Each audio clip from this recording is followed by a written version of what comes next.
राधे राधे भक्तों, भगवत गीता के चौथे अध्याय से दिव्य ज्ञान आपके सामने प्रस्तुत करने जा रही हूँ, तो आप इसे ध्यानपूर्वक सुने।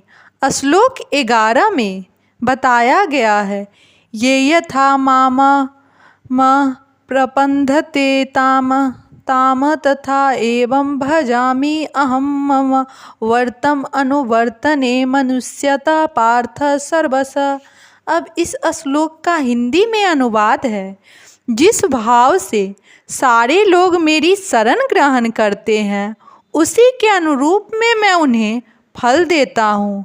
हे पार्थ, प्रत्येक व्यक्ति सभी प्रकार से मेरे पथ का अनुगमन करता है। अब इस श्लोक का विस्तार में अध्ययन हुआ है भक्तों। प्रत्येक व्यक्ति कृष्ण को उनके विभिन्न स्वरूपों में खोज रहा है। भगवान श्री कृष्ण को अंशतः उनके निर्वेश ब्रह्म ज्योति तेज में तथा प्रत्येक वस्तु के कण कण में रहने वाले सर्वव्यापी परमात्मा के रूप में अनुभव किया जाता है, लेकिन कृष्ण का पूर्ण साक्षात्कार तो उनके शुद्ध भक्त ही कर पाते हैं। फलतः कृष्ण प्रत्येक व्यक्ति की अनुभूति के विषय हैं और इस तरह कोई भी और सभी अपनी अपनी इच्छा के अनुसार तुष्ट होते हैं। दिव्य जगत में भी कृष्ण अपने शुद्ध भक्तों के साथ दिव्य भाव से विनिमय करते हैं।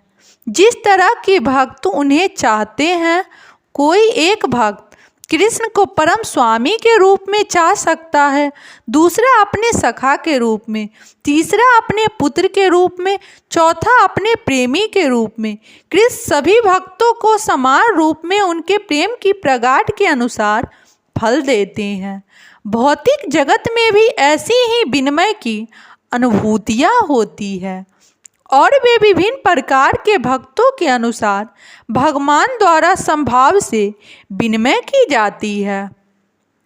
शुद्ध भक्त यहाँ पर और दिव्य धाम में भी कृष्ण का सान्निध्य प्राप्त करते हैं और भगवान की साकार सेवा कर सकते हैं। इस तरह वे उनकी प्रेमा भक्ति का दिव्य आनंद प्राप्त करते हैं। किंतु जो निर्वेशवादी है और जो जीव आत्मा के अस्तित्व को मिटाकर आध्यात्मिक आत्मघात करना चाहता है, कृष्ण उनको भी अपने तेज में लीन करके उनकी सहायता करते हैं। ऐसे निर्वेशवादी सच्चिदानंद भगवान को स्वीकार नहीं करते, फलतः वे अपने व्यक्तित्व को मिटाकर भगवान की दिव्य सगुण भक्ति के आनंद को प्राप्त नहीं करते।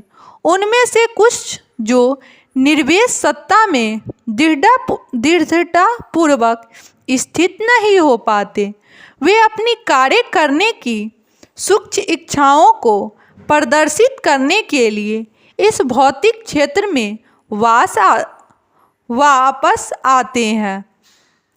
उन्हें वैकुंठ लोक में प्रवेश करने नहीं दिया जाता, किंतु उन्हें भौतिक लोक में कार्य करने का अवसर प्रदान किया जाता है। जो सकाम कर्मी भगवान उन्हें यज्ञेश्वर के रूप में उनके कर्मों का वांछित फल देते हैं। जो योगी और योग शक्ति की खोज में रहते हैं, उन्हें योग शक्ति प्रदान करते हैं।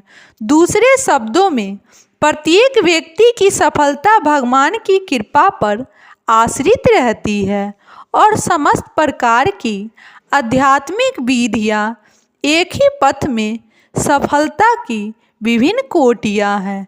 अतः जब तक कोई कृष्ण भावनामृत की सर्वोच्च सिद्धि नहीं पहुँच जाता, तब तक सारे प्रयास अपूर्ण रहते हैं। जैसा कि श्री भागवत में कहा गया है, अकाम सर कामो वाम मोक्ष कामा उधारति त्रिवेन भक्ति योगेन यजः पुरुष परम।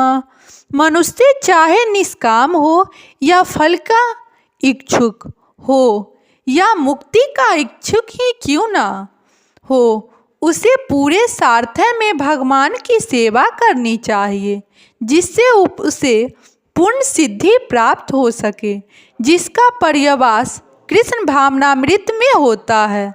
राधे राधे भक्तों।